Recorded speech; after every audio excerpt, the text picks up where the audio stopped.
तो दोस्तों आज हम हो रहे थोड़े से ऑफ टॉपिक और सीखेंगे how to make a pen gun, वो भी इस बारिश के सीज़न में। थोड़ी सी बारिश हो रही है लेकिन आज फिर भी हम ट्राई करते हैं how to make a pen gun, और मैं आपको दिखाऊंगा कैसे ये पेन गन बनाते हैं और इसके लिए सामग्री क्या क्या चाहिए वो भी हम ज़रा सा डिस्कस कर लेते हैं। और ये है इस पेन गन की सामग्री।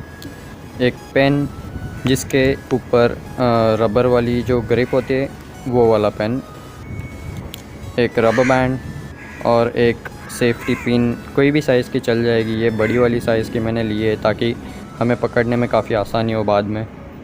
और बस ये तीनों ही चीज़ें जो हमें सामग्री में चाहिए, और इन तीनों चीज़ों को बिना ग्लू के चिपकाए हम इससे गन बनाने वाले। तो दोस्तों इस तरह से हमें कुछ इस टोपन जो है, जो पेन की कैप होती है, उसको हमें इस रबर के अंदर फंसाना है। 1 मिनट में ज़रा सा फोकस कर लूँ। हाँ, तो कुछ इस तरह से इस कैप की जो होल्डर होता है, कैप का जो होल्डर होता है, उस होल्डर को हमें इस रबर में फंसाना है कैसे तो करके। अब मैंने कैसे तो करके फंसा दिया है, तो आपको भी फंसाना है वो, और वो फंस जाएगा। इतना भी कुछ मतलब दिक्कत नहीं है, उसमें फंस सकता है वो। और हमें पीछे का भी कैप खोल देना है और आगे का भी जो कैप होता है वो भी हमें निकाल देना है। उसके बाद जो है वो हमें इस रबर को लेना है और इस रबर को ऐसे करके डालना है, और जो इन दोनों के बीच का गैप है, इन दोनों के बीच के गैप में हमें ये फंसा देना है ताकि ये वहीं पे लटका रहे। अब देख पा रहे हो, इस गैप में हमें फंसाना है ये रबर, तो उस गैप में वो लटका रहेगा। और हमें एट अ टाइम वही क्या करना है, तो सेफ्टी पिन हमें हमारी लेनी है, ये वाली जैसे, और इसे खोल देना है ऐसे। और ये जो इसका सिरा है वो रबर बैंड के एक हिस्से में अटका लीजिए ऐसे। तो ये हो गया हमारा रीलोडिंग सेक्शन, और ये हो गई हमारी बॉडी जो कि पेन गन की बॉडी है, और ये हमारा रीलोडिंग सेक्शन। तो हमें इसे खींचना है और कुछ इस तरीके का हमें इसके अंदर डाल देना है ये।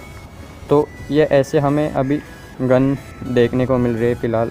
तो इसकी जो रिफ़िल होती है, इसके अंदर जो रिफ़िल होती है, तो वो आगे से हमें इंसर्ट करनी है। और ये रबर अंदर है, दोनों के बीच में फंसा हुआ है, इसके अंदर नहीं फंसा है, ये इसके होल्डर के और इसके पेन के बीच में फंसा हुआ है। और ये रिफ़िल हमें थोड़ी पीछे पुश करनी है, और यहाँ पे जब तक थोड़ा बाहर नहीं आ जाता पार्ट, तो ये जो सेफ्टी पिन है ये इससे खींच लेना है और इसके अंदर इंसर्ट कर देना है हमें कुछ इस तरह से। अब ये हो गई हमारी जो पेन गन है वो लोड हो गई है। तो ये पेन गन लोड हो गई हमारी, और लोड होने के बाद मतलब पूरी तरह से लोड नहीं हुई अभी तक हमारी। सिर्फ ये जो बुलेट है ये हमारी बुलेट जैसे काम करेगी। थ्रो का जो प्रोजेक्टाइल है ये हमारा प्रोजेक्टाइल है। तो ये प्रोजेक्टाइल को थोड़ा सा पीछे ढकलना है ताकि हम यहाँ पे जो है वो ग्रिप कर पाए हमारे प्रोजेक्टाइल को और हमारी सेफ्टी पिन दोनों को। तो उन दोनों को हमें ग्रिप करना है। जैसे आप देख सकते हो यहाँ पे रिफ़िल पीछे आ रही है, ज़्यादा पीछे तक नहीं खींचना है इसे, बस पीछे इतना खींचना है जितना ये बाहर ना निकले, आगे का इसका जो रिफ़िल का ये सिरा है वो बाहर ना निकले। तो ऐसे करके अगर हम खींचेंगे तो आगे से भी जो रबर है वो एकदम सिक्योर रहेगा, निकलेगा नहीं बाहर। और फिर ये जो है वो हमें बस एम करके कहीं पे भी ऐसे छोड़ देना है। तो मतलब ये जो रिफ़िल है वो आगे की ओर ऐसे छूट जाएगी।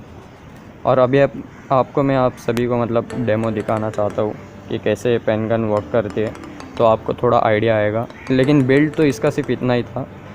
ये हमारा प्रोजेक्टाइल है यानी कि बुलेट, तो इसको थोड़ा इसके अंदर हमें सेफ्टी पिन को अटका देना है। तो ये हो गया हमारा गन लोड।